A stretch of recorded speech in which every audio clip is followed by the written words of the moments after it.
এই যে মেলায় যে প্রচুর স্টল হয়েছে, যে বহরমপুর জুড়ে অসংখ্য স্টল, এই যে অসংখ্য রেস্টুরেন্ট, ধাবা, সবাই খেতে যাই তো, আমরা খেতে যান, সবাই যান তো? কি কি খান মূলত? বিরিয়ানি, পকোড়া, হ্যাঁ হ্যাঁ, সেখান থেকে বোঝা গেছিল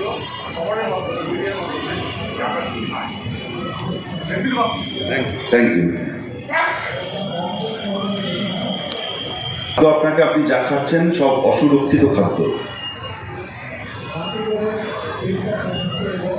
আপনি যে জামাটা পরে আছেন বা যে সোয়েটারটা গায়ে দিয়ে আছেন, যে মাফলার গায়ে দিয়ে আছেন, কেনার সময় দেখে কিনেছেন? কোয়ালিটি কোথাও কাটা কাটা আছে কিনা দেখে কিনি তো। আপনি এমন সোয়েটার কিনবেন এখানটা কাটা রয়েছে, কিনবেন দোকান থেকে? কেউ কিনবেন না। শাড়ি দেখে কিনবেন। শাড়ি তো মহিলারা তো পুরো এরকম প্রবাদ আছে, কেউ মাইন্ড করবেন না মহিলারা, নাকি দোকান পুরো ওলট পালট রন্ডভন্ড হয়ে যায় শাড়ি বাঁচতে বাঁচতে। আমি ক্ষমা চেয়ে নিচ্ছি, এটা মজার ইয়েতে করবেন। পুরুষও তারা যাই করে, যারা খুব দেখবে, সবসময় দেখবে সোয়েটারের এটা ঠিক আছে কিনা, কালার ঠিক আছে কিনা, দাদা রং উঠবে না তো। খাওয়ার ব্যাপারে একবারও জিজ্ঞাসা করেন যে দাদা কি খাওয়াচ্ছেন? কেউ জিজ্ঞাসা করেন? ইট ইজ ইয়োর রাইট, আপনার একটা অধিকার। আমি যদি দোকান খুলে বসি, বিরিয়ানির দোকান খুলে বসি, এবং সেটা যদি আমি আর বাকি 5 জনকে খাওয়াই, তাহলে আমার দায়িত্ব এসে পড়ে সেই খাবারটার কোয়ালিটি এনশিওর করা। কনজিউমার রাইটস বলে একটা কথা আছে, কনজিউমার রাইট। ক্রেতার যে স্বাধীনতা, সেটা কিন্তু সুরক্ষিত আছে। কিন্তু ক্রেতা হিসাবে আপনি যখন খেতে যাচ্ছেন, আপনি এখানে দাদা বৌদি, কাকা কাকিমণি, মাসি মাসিমণি, প্রচুর হোটেল পাবেন। কি খাচ্ছেন একবার নিজেকে প্রশ্ন করবেন। যিনি আপনাকে সেল করছেন, যিনি আপনার কাছ থেকে গুনে গুনে পয়সা নিচ্ছেন জিএসটি সমেত, তাকে প্রশ্ন করবেন যে আপনার কুকিং প্লেসটা আমি একবার দেখব। অধিকাংশ বিরিয়ানির মশলায়, বিরিয়ানি রান্নায় যে কালার ব্যবহার করা হয়, সেই কালার হচ্ছে ইন্ডাস্ট্রিয়াল কালার। ইন্ডাস্ট্রিতে সেই রং ব্যবহার হয়। আমরা চোখের সামনে স্যাম্পল দেখেছি। জঙ্গিপুরের কথা উনি বললেন, আমরা বহু জায়গায় অভিযান করেছি। আমরা কি করছি? এগেন সামাজিক সমস্যা। আমি করছি বলে থেমে যাবে? থামবে না। আমি প্রতিদিন করতে পারবো না। আপনি প্রতিদিন করতে পারবেন না। আপনার বাচ্চা আজকে, আপনার পরিবার আজকে বললো যে আমি আজকে চিকেন রোল খাবো, আপনি অমনি সঙ্গে সঙ্গে গদগদ হয়ে আহারে বাবারে মারে বলে 5টা চিকেন রোল নিয়ে বাড়িতে চলে গেলেন। একবারও ভেবেছেন যে ওর মধ্যে কী জিনিস আপনাকে দেওয়া হলো? একটা সহজ তথ্য দিই, আপনি এক্ষুনি এই মেলা সেরে বা আজকে না হোক কালকে মুর্শিদাবাদ মেডিকেল কলেজে চলে যান, এখান থেকে 200 মিটার দূরে। একটু জেনারেল ওয়ার্ডে যান, সবাইকে আহ্বান রইল। জেনারেল ওয়ার্ডে গিয়ে জিজ্ঞাসা করুন যে আপনি কিসের জন্য এসেছেন, কি চিকিৎসার জন্য। ওপিডিতে গিয়ে জিজ্ঞাসা করুন।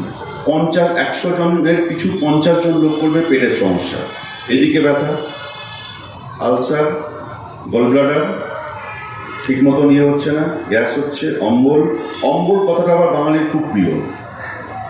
কিছু খেলেই দাদা জানেন তো অম্বল হয়ে যাচ্ছে, জল খেলেও অম্বল কথাটা বাঙালি মন্ত্রের মতন। মানে আমি তো,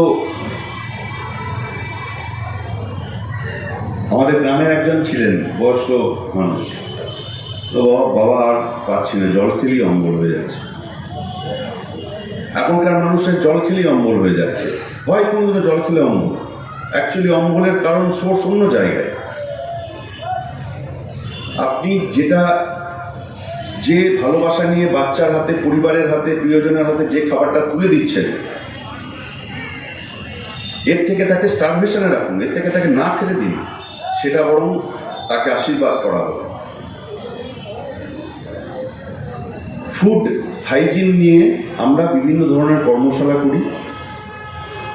আপনি শহরাঞ্চলে মোটামুটি যেগুলো স্ট্যান্ডার্ড দোকান সেখানে মেনটেন হয়, কিন্তু প্রত্যন্ত গ্রামাঞ্চলে গিয়ে ছবিটা কিন্তু খুব খারাপ। আমি জঙ্গিপুর সাব ডিভিশনে গিয়ে যে সমস্ত কালার ইউজ করতে দেখেছি, এই কালারগুলো আপনার আমার শরীরে যাচ্ছে, আপনার অবচেতন মনেই যাচ্ছে, আপনি কিন্তু জানেনও না যে কী খাচ্ছেন।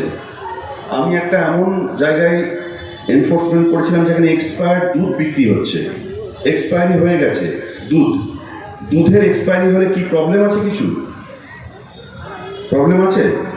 কোনো প্রবলেম নেই। দুধটাকে ফুটিয়েও কি করবে? ছানা করবে, তাই তো?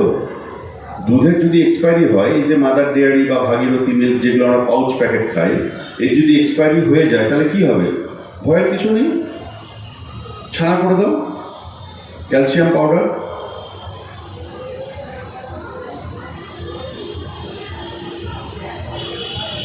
ছানা হয়ে গিয়ে তারপর থেকে মিষ্টি হয়ে গেল। আপনার বাড়ির অভ্যাগতদের জন্য একটু দই বড়া, একটু রসমালাই, একটু বোঁদে। রাস্তার পাশে যাচ্ছেন, আপনি যদি নিজে জাগরিত না হন, কেউ আপনার ঘুম ভাঙাতে পারবে না। আমি যদি নিজে জেগে ঘুমাই, আমার ঘুম কেউ ভাঙাতে পারবে না। আমি তো ক্ষুদ্রাতি ক্ষুদ্র, স্বয়ং ঈশ্বরও পারবেন না। আমি যদি কোনো বাচ্চা যদি বলে না আমি মানছি না, 2 2 4 হয়, 2 2 5ই হয়। বাচ্চা এটা প্রোটেস্ট করে না কেন? কারণ বাচ্চার যে সাইকোলজিক্যাল ব্যাকগ্রাউন্ড, সে এইভাবেই জন্ম নেয় যে না, বাবা মা বা গুরুজন যা শেখাচ্ছে সেটা সত্যি, এই বোধটা নিয়ে সে জন্মায় বলেই সে শেখে। কিন্তু এখন তো আমরা কেউ বাচ্চা নই, এখন তো সবাই আমরা বুড়ো, বয়সে না হলেও ম্যাচুরিটিতে। তাহলে এখন আমাকে আপনি বাধ্য করতে পারবেন না। এখন যদি আমি বলি আপনার এই সমস্ত গাল গল্প আপনি রাখুন, এই আলোচনা পর্ব শেষ হবে, আমি অমুক ধাবাতে গিয়ে বিরিয়ানি আর চিকেন চাপ খাবো, কি আটকাবে আপনাকে? আমি আটকাবো?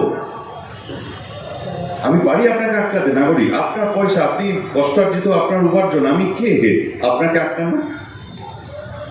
তাহলে আপনাকে নিজেকে জানতে হবে যে আমি কি খাচ্ছি, সেটা কিন্তু একটু বুঝে নেওয়া দরকার। আপনি পরিষ্কার সেই হোটেলে যাবেন, লাইসেন্স আছে কিনা দেখবেন, ফোন করবেন আমাদের। লাইসেন্সবিহীন দোকান চলছে, রং রং করে চলছে, কোটি কোটি টাকার বিজনেস করছে। কেন করবে? কেন সাধারণ মানুষের জীবন নিয়ে এই রাইট তো কেউ দেয়নি? আমার বাড়িতে আমি কি খাবো না খাবো সে ব্যাপারে আমার স্বাধীনতা, কিন্তু আমার রান্না করা খাবার যখন আর বাকি 5 জন সমাজ খাবে, তখন তো সেটা বুঝে নেওয়ার দায়িত্ব আমাদের। খাদ্য সুরক্ষা যে আইন, আমরা প্রত্যেকেই অসুরক্ষিত, প্রত্যেকের দায়িত্ব এর মধ্যে পড়ে। আপনি কি খাচ্ছেন, কোনো নোংরা জিনিস, এমন জায়গায় কিছু দেখছি যে মাছি ভন ভন করছে জায়গাগুলোতে। আমরা এমন জায়গায় দেখছি যে হাতে করে দিচ্ছে, এই যে ঝালমুড়ি বিক্রি হচ্ছে তো, ভেলপুরি আমিও খাই। কিসে দেওয়া হয়? ভাগীরথীতে যারা যাতায়াত করেন, কিসে দেওয়া হয় ঝালমুড়ি? কাগজের প্যাকেট, তাই তো? মানে খবরের কাগজের প্যাকেট। খবরের কাগজের প্যাকেটে কি থাকে? খবরের কাগজে কি থাকে?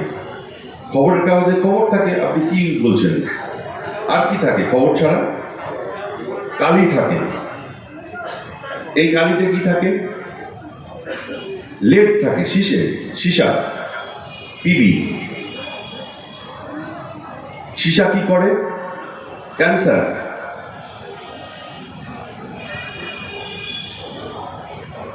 আমি 30 বছর যাতায়াত করছি, কোথায়? দিব্যি আছি।